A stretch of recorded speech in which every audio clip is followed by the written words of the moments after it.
পৃষ্ঠা 88, অষ্টম পাঠ, ভারত তীর্থ। রবীন্দ্রনাথ ঠাকুর কবি পরিচিতি। জোড়াসাঁকোর ঠাকুরবাড়িতে 1861 সালে 7ই মে কবির জন্ম।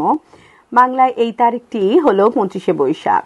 ইনি মহর্ষি দেবেন্দ্রনাথের কনিষ্ঠ পুত্র। শৈশব থেকেই রবীন্দ্রনাথ কবিতা লিখতে শুরু করেন।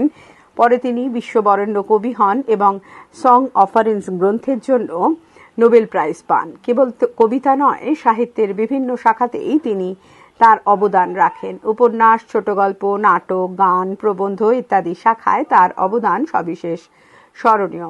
রবীন্দ্রনাথ শেষ জীবনে অনেক ছবি আঁকেন। তার ছবিগুলি চিত্রকলার জগতে বিশেষভাবে সমাদৃত হয়। পড়াশোনা এবং অন্যান্য শিক্ষাকে আনন্দময় করে তোলার জন্য তিনি প্রতিষ্ঠা করেন বিশ্বভারতী। 1941 সালের 22শে শ্রাবণ তিনি লোকান্তরিত হন। উৎস: ভারত তীর্থ কবিতাটি গীতাঞ্জলি কাব্যগ্রন্থের 106 নম্বর কবিতা। গীতাঞ্জলিতে কবিতাটির কোনো শিরোনাম নেই। কবিতাটির রচনার তারিখ 18ই আষাঢ় 1317। সারমর্ম: ভারত তীর্থ কবিতায় রবীন্দ্রনাথ ভারতবর্ষকে মহামানবের সাগরতীরে বলে উল্লেখ করেছেন। এখানে দাঁড়িয়ে বিশ্ব মানবতার বন্দনা করেছেন কবি। নদী প্রান্তর দ্বারা বেষ্টিত এই ভারতবর্ষে বিভিন্ন সময় আগমন ঘটেছে শক, হুন, পাঠান, মোঘলের মতো সাম্রাজ্যবাদী শক্তির। আরও আগে এদেশে বসতি স্থাপন করেছে আর্য, অনার্য, দ্রাবিড় এবং চৈনিকরা। এদের বেশিরভাগই ভারতবর্ষকে জয় করতে এলেও শুধুমাত্র তার ধন সম্পদ লুট করে চলে যায়নি। পাকাপাকিভাবে এদেশে বসবাস শুরু করে এখানকার সংস্কৃতিকেই পুষ্ট করে তুলেছে। ইতিহাসের পথ ধরে তাদের সঙ্গে মিশে গেছে এদেশের অনার্য এবং দ্রাবিড় গোষ্ঠীর সংস্কৃতিও। এই দেশেতেই ক্রমাগত আদান প্রদান ঘটেছে পাশ্চাত্য বা পশ্চিমের সঙ্গে প্রাচ্যের। পশ্চিমের কাছ থেকে জ্ঞান বিজ্ঞানের শিক্ষা যেমন এদেশে গ্রহণ করেছে, তেমনি পাশ্চাত্যকে ভারতবর্ষ দিয়েছে তার সাধন সম্পদ তথা আধ্যাত্ম সম্পদ। এই ভারতবর্ষে একদিন অবিরামভাবে ধ্বনিত হয়েছিল একতার মন্ত্র বা ওঙ্কার ধ্বনি।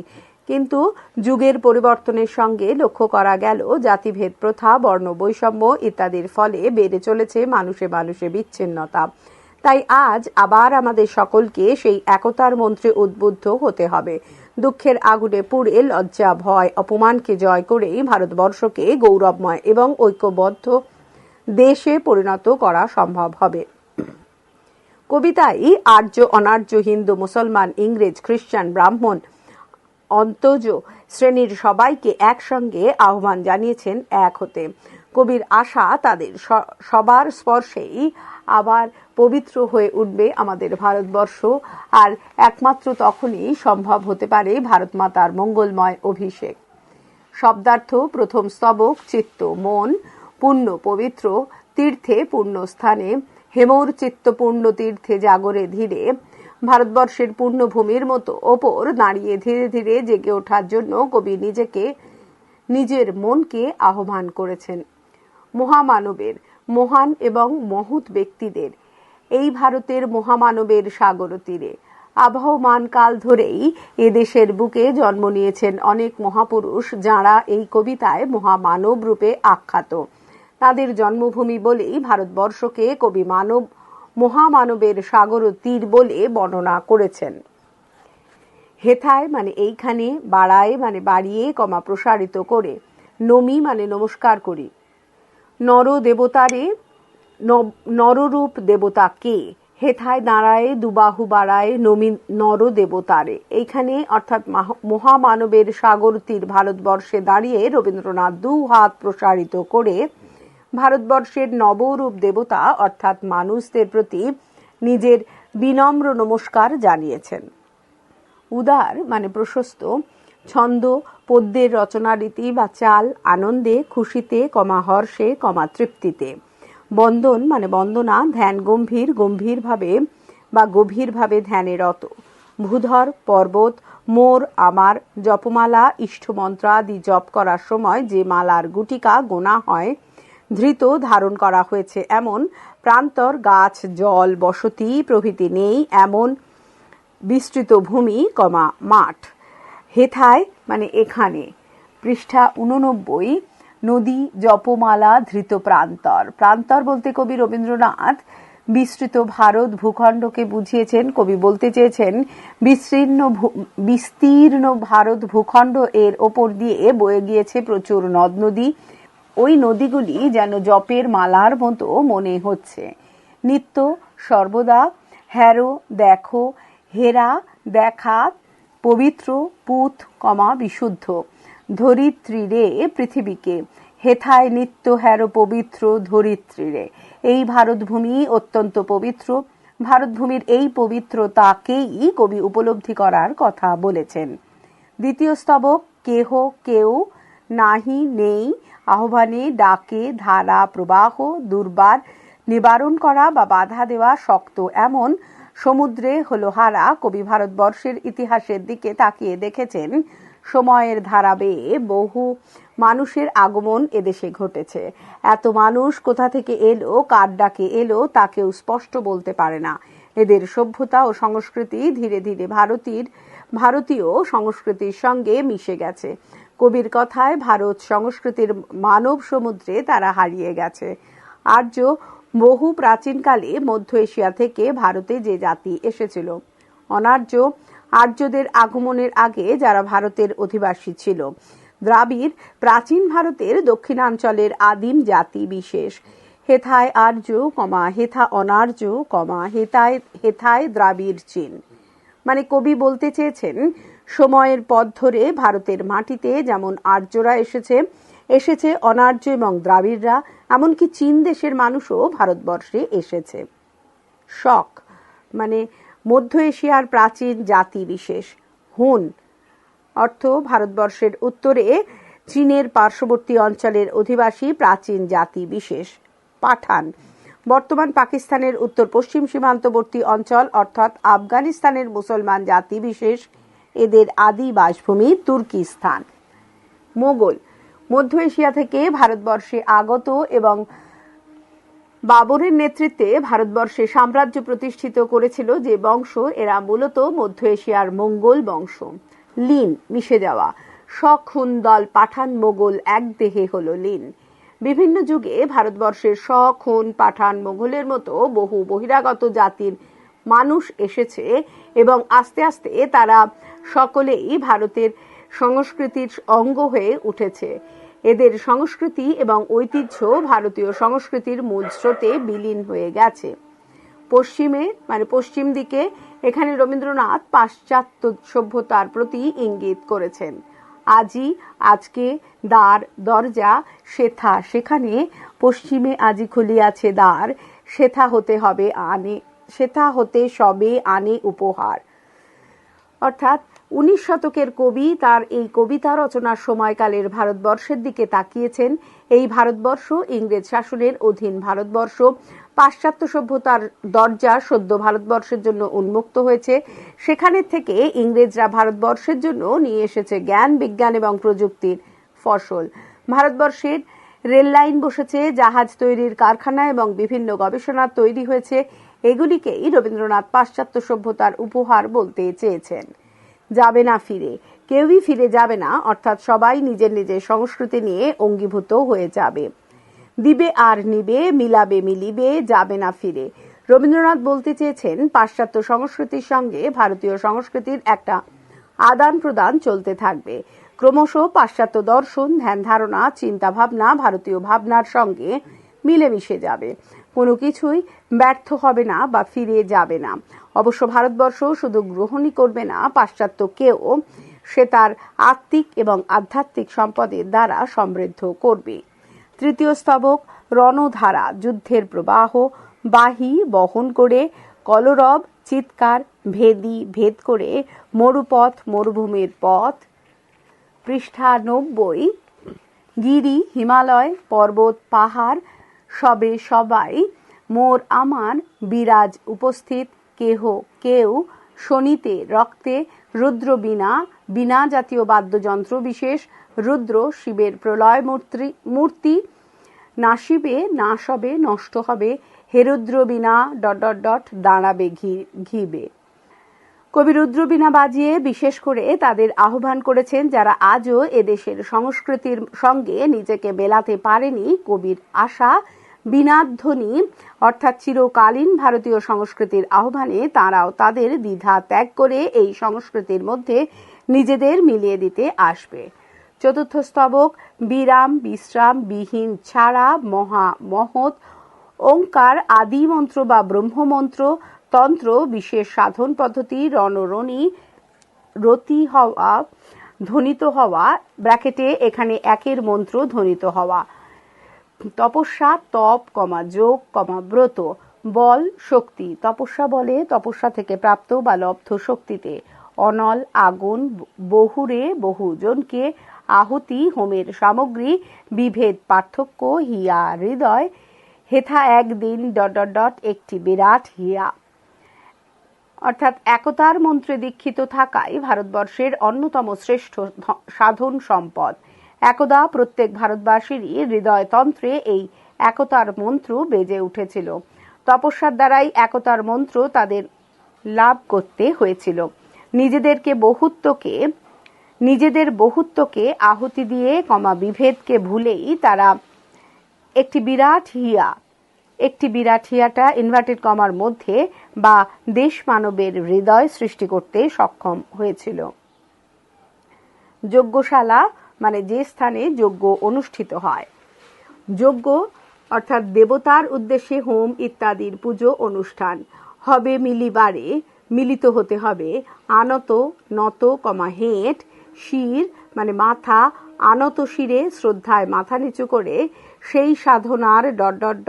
হবে মিলিবারে আনত শিরে মানে ভারতবর্ষের একতার ইতিহাস মনে রেখে কবি রবীন্দ্রনাথ বলেছেন সেই সাধনার পথ সেই মহৎ সংকল্পের দরজা আজও খোলা আছে।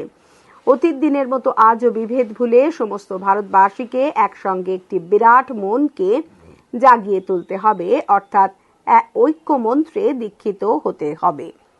সেখানে প্রত্যেককেই নিজের ব্যক্তি বা জাতিগত অহংকার ত্যাগ করে আনত শিরে একতার মহাযজ্ঞে যোগদান করতে হবে। পঞ্চম স্তবক হোমানলে হোমের বা যজ্ঞের আগুনে হ্যারো মানে দেখো মর্মে মানে মনে দহিতে মানে দহন করতে যন্ত্রণা সহ্য করতে সেই হোমানলে ... আছে সে ভাগ্যে লিখা। ভারতবর্ষে আবহমান কাল ধরেই ঝঙ্কৃত হয়ে চলেছে মহা ওঙ্কার ধ্বনি অর্থাৎ ব্রহ্মধ্বনি। এই ব্রহ্মধ্বনি হলো আসলে একতার মন্ত্র। তবু জাতিভেদ বর্ণ বৈষম্য বা কৌলিন্য প্রথা মানুষে বিভেদের প্রাচীর তুলে দিয়েছে। এই বিভেদ বা অমঙ্গলকে দগ্ধ করার পবিত্র হোমানলে তাই জ্বলে ওঠে দুঃখের রক্তশিখা। এই দুঃখ বা যন্ত্রণার মধ্য দিয়েই পৌঁছতে হবে ঐক্যের লক্ষ্যে। এই ভারতবাসীর ললাট লিখন বা ভাগ্য। বহন মানে বয়ে চলা, ডাক মানে আহ্বান, লাজ লজ্জা এ দুঃখ বহনও ... অপমান দূরে যাক মানে মানুষে সৃষ্টি হওয়া বিভেদের জন্য কবি হৃদয় দুঃখার্ত, কিন্তু পাশাপাশি তিনি শুনতে পাচ্ছেন এক হওয়ার আহ্বান বা ঐক্যের ডাক। মনের ভেতরের যাবতীয় লজ্জা ভয় দ্বিধা সংকোচকে দূরে সরিয়ে অপমান বোধকে দূরে সরিয়ে আজ একজোট হতেই হবে। দুঃসহ মানে অসহ্য, অবসান মানে শেষ। পৃষ্ঠা 91 লোভিবে মানে লাভ করবে, বিশাল বিরাট, পোহায় মানে ব্র্যাকেটে রাত্রি ব্র্যাকেট ক্লোজ শেষ হয়, রজনী রাত্রি, বিপুল বিশাল, নীরে আশ্রয়ে জননী মাতা, দেশপাত্রিকা ব্র্যাকেটে এখানে এই অর্থেই শব্দটি ব্যবহৃত হয়েছে। দুঃসহ ব্যথা ... জাগিছে জননী বিপুল নীরে মানে মানুষে ধর্ম বর্ণ বা শ্রেণীগত বিভেদের ফলে মিলনের পথ রুদ্ধ হয়েছে। কবি সবাইকে আহ্বান জানিয়েছেন লজ্জা দ্বিধা সংকোচ বা সমাজের ভয়কে দূরে সরিয়ে রেখে একতার মন্ত্রে উদ্বুদ্ধ হতে। এর মধ্যে দিয়েই এই বিশাল দেশে দেশ মায়ের জাগরণ ঘটবে। ষষ্ঠ স্তবক খ্রিস্ট ধর্মাবলম্বী ব্যক্তি শুচি পবিত্র, পতিত সমাজে অবনত অচ্যুত ব্র্যাকেটে এই অর্থেই শব্দটি ব্যবহৃত ব্র্যাকেট ক্লোজ। অপনীত, অপনয়ন বা দূর করা হয়েছে এমন।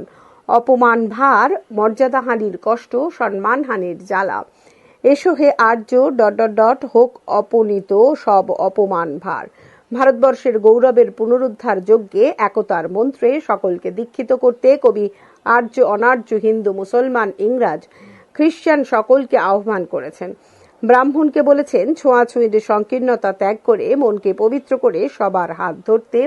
এই মহৎ ব্রতে কবি রবীন্দ্রনাথ সমাজের পতিত অর্থাৎ সব থেকে পিছিয়ে পড়া মানুষটিকেও সামিল হতে বলেছেন।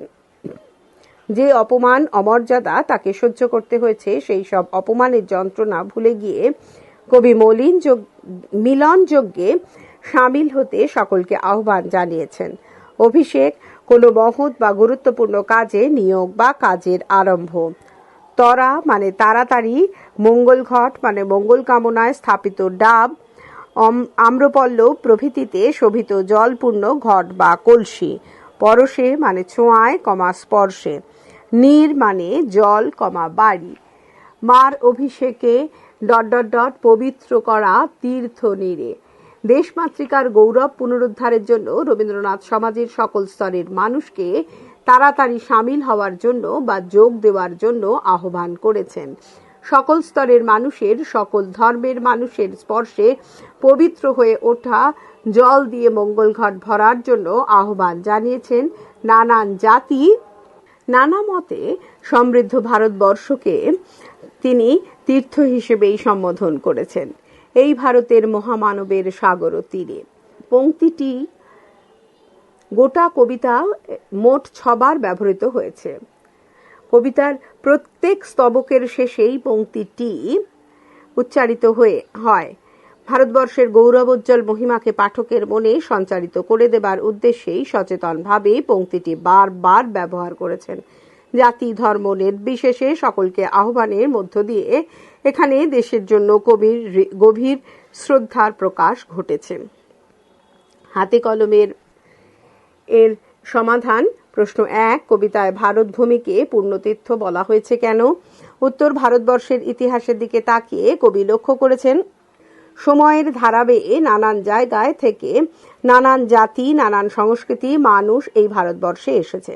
যেমন আর্য, অনার্য, দ্রাবিড়, চীন, শক, হুন, পাঠান, মোগল এবং ইংরেজ। এরা সকলেই ভারতবর্ষে এসে ভারতীয় সংস্কৃতির ইতিহাসকে সমৃদ্ধ করেছে। এছাড়া যুগে যুগে ভারতবর্ষের বুকে জন্ম নিয়েছেন গৌতম বুদ্ধ, মহাবীর, জৈন, নানক, চৈতন্যদেব প্রমুখ মহামানব। তাদের পবিত্র ছোঁয়ায় ধন্য ও পবিত্র হয়েছে এই দেশ। তাই ভারতভূমি অর্থাৎ নিজের জন্মভূমির প্রতি আন্তরিক শ্রদ্ধা জানাতেই কবি রবীন্দ্রনাথ ভারতভূমিকে পূর্ণ তীর্থ বলেছেন। 2, মহামানবের সাগর তীরে বলতে কবি কি বুঝিয়েছেন? উত্তর, ভারতবর্ষের ইতিহাসের দিকে তাকিয়ে রবীন্দ্রনাথ অত্যন্ত শ্রদ্ধার সঙ্গে উপলব্ধি করেছেন সময়ের ধারাবেগে আর্য, অনার্য, দ্রাবিড়, চীন, শক, হুন, পাঠান, মোগল এবং ইংরেজ প্রভৃতি নানা জাতির মানুষ এই ভারতবর্ষের মাটিতে এসেছে। এদের মধ্যে কেউ এসেছে ভারতবর্ষ লুট করতে, আবার কেউ ভারতবর্ষকে পদানত করে তার শাসক হতে। কবি আরও লক্ষ্য করেছেন এই সব জাতি তাদের নিজস্ব সংস্কৃতি নিয়ে ভারতবর্ষে এলেও ভারতভূমিতে তাদের সেই নিজস্বতা আদান প্রদানের মধ্য দিয়ে মিলে মিশে এক নতুন এবং অভিন্ন সংস্কৃতিতে পরিণত হয়েছে। ভারতভূমি পরিণত হয়েছে মানুষের মিলন তীর্থে। বিভিন্ন সময়ে অজস্র মহাপুরুষ এদেশে জন্মগ্রহণ করে ভারতবর্ষকে এক পূর্ণ তীর্থে রূপান্তরিত করে গেছেন। তাই রবীন্দ্রনাথ ভারতবর্ষকে মহামানবের সাগর তীর বলে সম্বোধন করেছেন এবং নিজের অন্তরের অসীম শ্রদ্ধা ব্যক্ত করেছেন। পৃষ্ঠা 92। 3, ভারতের প্রাকৃতিক বৈচিত্র্য ধরা পড়েছে কবিতা থেকে এমন একটি পংক্তি উদ্ধৃত করো।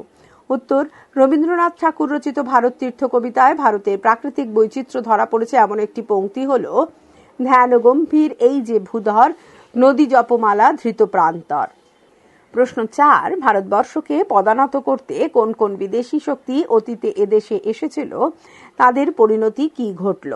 উত্তর, রবীন্দ্রনাথ ঠাকুর রচিত ভারত তীর্থ কবিতা অনুসারে ভারতবর্ষকে পদানত করতে শক, হুন, পাঠান, মোগলের মতো বিদেশি শক্তি অতীতে ভারতবর্ষে এসেছিল। ওইসব বিদেশি শক্তি প্রত্যেকেই স্বতন্ত্র সংস্কৃতি এবং ধ্যান ধারণা নিয়ে এদেশে এলেও ভারতবর্ষের সংস্কৃতি, জীবনযাত্রা এবং আদর্শের সঙ্গে অঙ্গাঙ্গিভাবে মিশে গিয়ে ভারতবর্ষকে একটি সাংস্কৃতিক মিলন ক্ষেত্র হিসেবে গড়ে তুলেছে। এইভাবে ভারতবর্ষ হয়ে উঠেছে সর্বধর্ম সর্বসংস্কৃতি এর মিলনের এক আদর্শ ভিত্তিভূমি।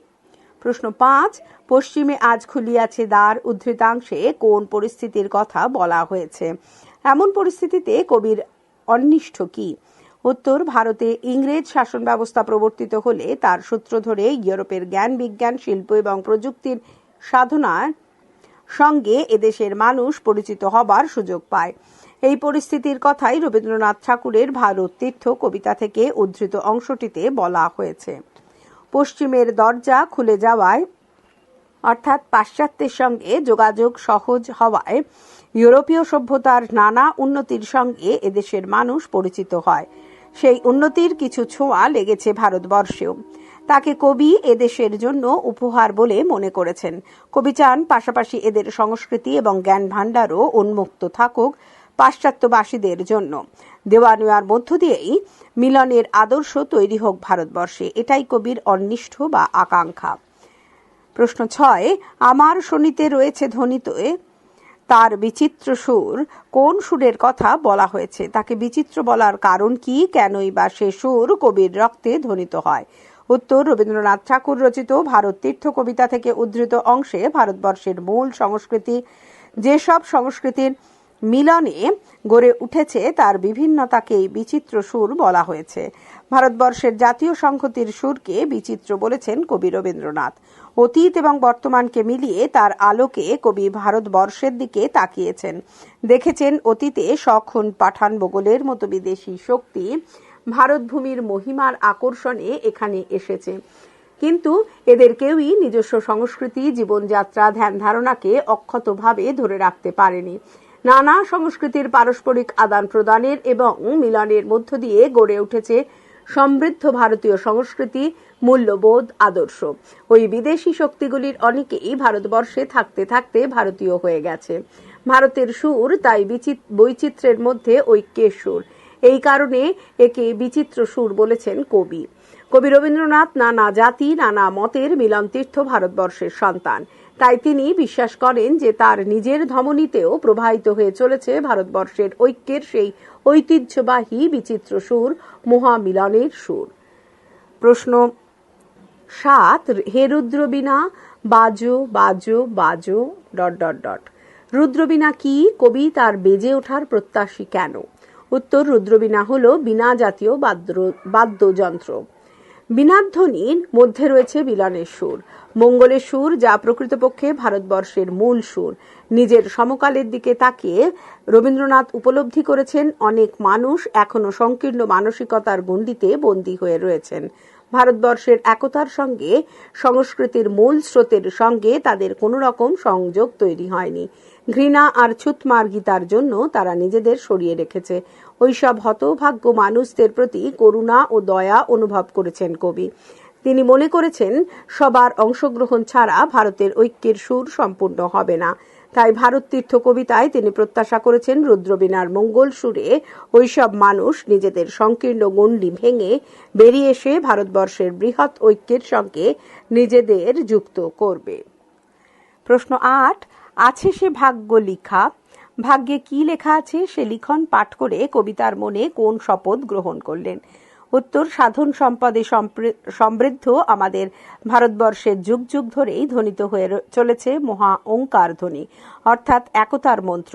কিন্তু এই আদর্শকে দেশবাসীরা সহজভাবে এগিয়ে নিয়ে যেতে পারেনি। বিভিন্ন জাতি, ধর্ম, সম্প্রদায়ের মধ্যে বিভেদের প্রাচীর তুলেছে জাতি ভেদ প্রথা, কৌলিন্য প্রথা বা বর্ণ বৈষম্যের ন্যায় নানান সামাজিক ব্যাধি। আমাদের পূর্বসূরীরা মানুষে মানুষে বিচ্ছেদ ঘটিয়ে যে অন্যায় করে গেছেন, সেই অমানবিকৃত কর্মের দায় আমাদের উপরেও এসে পড়তেছে। পবিত্র হোমানলে তাই এখনো জ্বলতে দেখা যায় দুঃখের রক্তশিখা। এই মর্মান্তিক যন্ত্রণা আমাদের সহ্য করে যেতে হবে পূর্বপুরুষদের ঋণ শোধের জন্য, আর এটাই আছে আমাদের ভাগ্য লেখা।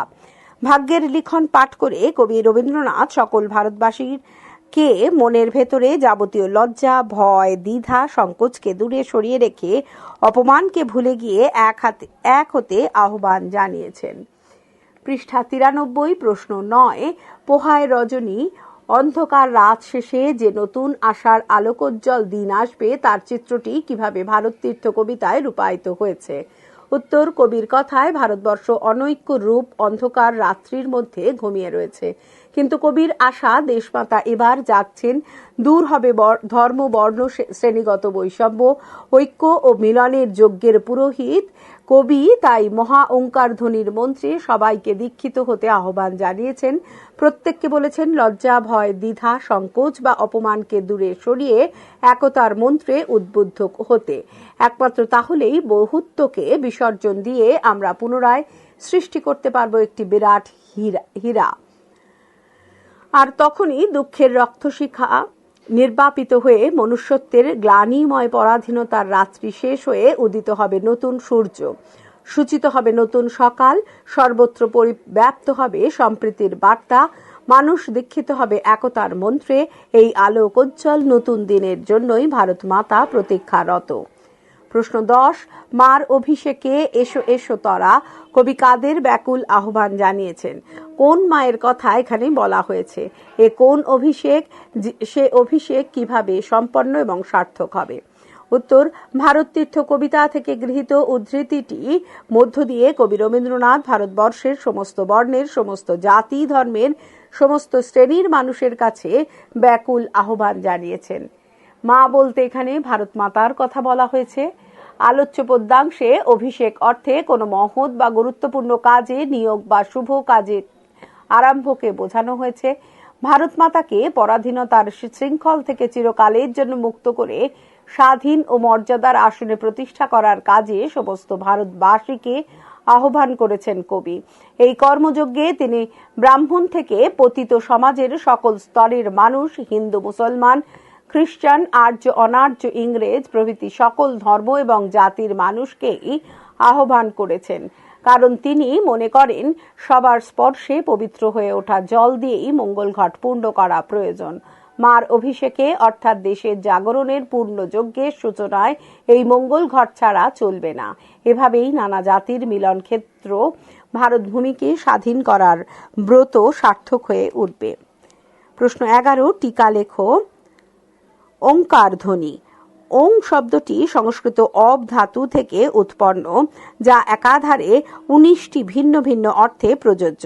বেদ, উপনিষদ, গীতা ও অন্যান্য হিন্দু শাস্ত্রের সর্বত্রই ওঙ্কার ধ্বনির ওপর বিশেষ গুরুত্ব দেওয়া হয়েছে। ওঙ্কার বা ওং কে প্রণবও বলা হয়। প্রণব শব্দের আক্ষরিক অর্থ যা উচ্চারণ করে স্তব করা হয়। স্বামী বিবেকানন্দের মতে ওঙ্কার বা ওং সমগ্র ব্রহ্মাণ্ডের প্রতীক, ঈশ্বরের প্রতীক। রামকৃষ্ণ পরমহংসের মতে ওঙ্কার বা ওং হতে ওং শিব, ওং কালী, ওং কৃষ্ণ হয়েছেন। প্রসঙ্গত উল্লেখযোগ্য, ওঙ্কার বা ওং বৌদ্ধ জৈনদেরও একটি পবিত্র প্রতীক। শিখ ধর্মের মানুষেরাও ওং বা ওঙ্কারকে সম্মান করেন। টিকা লেখো। শক, হুন, মোগল, দ্রাবিড়, ইংরেজ। শক জাতি চীন সীমান্ত থেকে এদেশে আসে। প্রথমে নিম্ন সিন্ধু উপত্যকায় তারা উপনিবেশ তৈরি করে। দ্বিতীয় মিথ্রাদাসের মৃত্যুর পরে উত্তর পশ্চিম ভারতে মো রাজ্য স্থাপন করেন। আনুমানিক 72 খ্রিস্টপূর্বাব্দের একটি তাম্রপত্রে কে মহারাজা মোগ বলে উল্লেখ করা হয়েছে। শক রাজ্য উত্তরে পাঞ্জাব, পূর্বে মথুরা এবং দক্ষিণ পূর্বে উজ্জয়িনী পর্যন্ত বিস্তৃত হয়েছিল। সম্ভবত 405 খ্রিস্টাব্দ পর্যন্ত শক সাম্রাজ্য স্থায়ী হয়েছিল। হুন, মধ্য এশিয়া থেকে আগত হুন জাতি 460 খ্রিস্টাব্দের কাছাকাছি সময়ে প্রথমবার ভারত আক্রমণ করলেও স্কন্দগুপ্ত কর্তৃক পরাজিত হয়।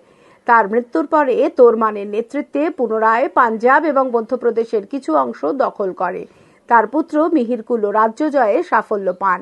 হিউয়েন সাং এর বর্ণনা থেকে মিহিরকুলের অত্যাচারের কাহিনী জানা যায়। মালব রাজা যশোবর্মনের কাছে মিহিরকুল পরাজিত হলে ভারতে হুন শাসনের অবসান ঘটে। মোগল 1526 খ্রিস্টাব্দে পানিপথের যুদ্ধে জয়লাভ করে বাবর মোগল সাম্রাজ্যের প্রতিষ্ঠা করেন। 1857 মহাবিদ্রোহে দ্বিতীয় বাহাদুর শাহের পরাজয়ে মোগল সাম্রাজ্য নিশ্চিহ্ন হয়ে যায়। নানা কারণে আকবর, শাহজাহান এবং ঔরঙ্গজেবের আমলে মোগল শাসন ভারতের ইতিহাসে স্মরণীয় হয়ে আছে। প্রশাসন এবং শিল্প সংস্কৃতিতে মোগল সাম্রাজ্যের অবদান অবিস্মরণীয়। দ্রাবিড় অনুমান করা হয় আনুমানিক 3500 খ্রিস্টপূর্বাব্দের পশ্চিম এশিয়া থেকে বেলুচিস্তান হয়ে দ্রাবিড়রা ভারতে প্রবেশ করে। প্রথমে উত্তর ভারতে বসবাস শুরু করলেও পরে আর্যদের আক্রমণে তারা দক্ষিণ ভারতে সরে যায়। মূলত কর্ণাটক, কেরালা, তামিলনাড়ু, অন্ধ্রপ্রদেশ ইত্যাদি রাজ্যে দ্রাবিড় গোষ্ঠীর লোকেরা বাস করে। ইংরেজ প্রথমে ইস্ট ইন্ডিয়া কোম্পানির বাণিজ্য করতে এদেশে এলেও ক্রমে তারা দেশ শাসনের অধিকার নেয়। 1857 মহাবিদ্রোহ দমনের পরে রানী ভিক্টোরিয়ার প্রত্যক্ষ শাসনে চলে যায় এই দেশ। 1947 দেশ স্বাধীন হওয়া পর্যন্ত এই শাসন অব্যাহত থাকে। ইংরেজ শাসনে সাম্রাজ্যবাদী শোষণের তীব্র চেহারা লক্ষ্য করেছিল ভারতবাসী। প্রশ্ন 12, ভারতবর্ষের অতীত ইতিহাসের কথা কবিতায় কিভাবে বিধৃত হয়েছে? উত্তর, এই ভারতবর্ষে কবি দেখেছেন বহু মানুষের আগমন ঘটেছে। আর্য, অনার্য, দ্রাবিড়দের আগমন এবং জাতিগত মিলনের ইতিহাস যেমন কবির চোখে ধরা পড়েছে, তেমনি শক, হুন, পাঠান, মোগলদের আগমনের ইতিহাসও, তাদের যুদ্ধে উন্মত্ত চেহারা, ভারতের সাথে তাদের মিশে যাওয়ার কাহিনীও কবির চোখে ধরা পড়েছে। ভারতের অধ্যাত্ম সাধনার ইতিহাস, পাশ্চাত্যের সঙ্গে মিলনের সাধনা এর মধ্য দিয়ে এদেশের সামাজিক এবং রাজনৈতিক ইতিহাসের ছবিও কবির মনে উপলব্ধ হয়েছে। পৃষ্ঠা 94। প্রশ্ন 13, কবির দৃষ্টিতে ভবিষ্যৎ ভারতের যেসব নীল ছবি ধরা পড়েছে তার পরিচয় দাও। উত্তর, রবীন্দ্রনাথ স্বপ্ন দেখেছেন মহামানবের সাগর তীর, এই দেশে সকলেই মিলে যাবে, বিভেদ ভুলে ঐক্যের প্রতিষ্ঠা হবে, যত লজ্জা ভয় সবকিছু জয় করে সব অপমানকে দূরে সরিয়ে দিয়ে মাথা উঁচু করে দাঁড়াতে হবে, যাবতীয় যন্ত্রণার অবসান হয়ে জন্ম নেবে এক বিশাল প্রাণ, রাত্রির অবসান ঘটে দেশ জননীর উত্থান সম্ভব হবে, আর্য, অনার্য, হিন্দু, মুসলমান, ব্রাহ্মণ, খ্রিস্টান সকলে পরস্পরের হাত ধরবে, এভাবে এই দেশ সর্বমানবের মিলনের মধ্যে দিয়ে নতুনভাবে জেগে উঠবে, এমন স্বপ্নই কবি দেখেছেন। প্রশ্ন 14, বাক্যে প্রয়োগ করো উদার, ধৃত, পবিত্র, লীন, মন্ত্র, অনল, বিপুল, বিচিত্র, সাধনা, জয়গান। উদার, রমেনবাবু খুবই উদার প্রকৃতির মানুষ। ধৃত, কলকাতার পুলিশের দ্বারা 4 জন সশস্ত্র ডাকাত ধৃত হয়েছে। পবিত্র, গঙ্গা জল ভারতবাসীর কাছে অত্যন্ত পবিত্র। লীন, চৈতন্যদেব পুরীর সমুদ্রে লীন হয়ে গিয়েছিল বলে অনেকে মনে করেন। মন্ত্র, মন্দিরে পুরোহিতের মন্ত্র পাঠের শব্দ শোনা যাচ্ছে। অনল, সুখের লাগিয়া এ ঘর বাঁধিনু, অনলে পুড়িয়া গেল। বিপুল, দুর্গাপুজো উপলক্ষে পাড়ায় পাড়ায় যেন বিপুল কর্মযজ্ঞ শুরু হয়েছে। বিচিত্র, এদেশের মানুষ বিচিত্র বেশভূষা, বিচিত্র খাদ্যাভ্যাস। সাধনা, যে কোনো বিষয়েই সাফল্যের জন্য সাধনার প্রয়োজন। জয়গান, ক্ষমতাবানের জয়গান করা মানুষের ভিড় আমাদের সমাজে খুব বেশি। প্রশ্ন 15, প্রতিশব্দ লেখো। সাগর, সমুদ্র, দরিয়া, ধরিত্রী, পৃথিবী, বসুন্ধরা, ভূধর, পর্বত, গিরি, হিয়া, হৃদয়, প্রাণ, রজনী, রাত্রি, নিশি, নীর, জল, বাড়ি। প্রশ্ন 16, শালা শব্দের অর্থ গৃহ, আগার। যজ্ঞশালার অনুরূপ শালা পদযুক্ত আরও 5টি শব্দ লেখো। নাট্যশালা, নৃত্যশালা, পাঠ্যশালা, পানশালা, হাতিশালা। প্রশ্ন 17, নিচের পংক্তিগুলি গদ্য বাক্যে লেখো। 17.1, দুর্বার স্রোতে এলো কোথা হতে, সমুদ্রে হলো হারা। 17.2, উদার ছন্দে পরমানন্দে বন্দন করি তাঁরে। 17.3, হৃদয় তন্ত্রে উঠেছিল রণরণী। 17.4, হেথায় নিত্য হেল পবিত্র ধরিত্রীরে। 17.5, হেথায় সবারে হবে মিলিবারে আনত শিরে। উত্তর 17.1 দুর্বার স্রোতে কোথা থেকে এলো এবং সমুদ্রে হারিয়ে গেল।